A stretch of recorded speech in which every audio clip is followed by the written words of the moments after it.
అందరికీ good evening. నేను ఇంతకనే నా హోంవర్క్ కంప్లీట్ చేసుకొని వచ్చాను. మా డాడీకి నేను ఒకసారి బనానా మిల్క్ షేక్ చేశాను, అది నచ్చిందంట. సో మళ్ళీ ఒకసారి చేద్దామని ఈ వీడియో తీస్తున్నాను.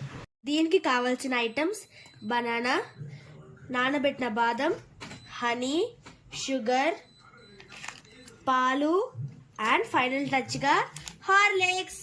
ఫస్ట్ చూడండి, బనానాస్ అన్ని పీల్ చేసేయాలి, కట్ చేసుకోవాలి. ఇప్పుడు కొంచెం షుగర్ యాడ్ చేసుకోవాలి, బాదం, ఇప్పుడు హనీ, ఇప్పుడు మిల్క్, ఇప్పుడు హార్లిక్స్. ఇప్పుడు బ్లెండ్ చేసుకుందాము. ఇప్పుడు హార్లిక్స్ని లైట్గా స్ప్రింకిల్ చేసుకొని తాగడమే.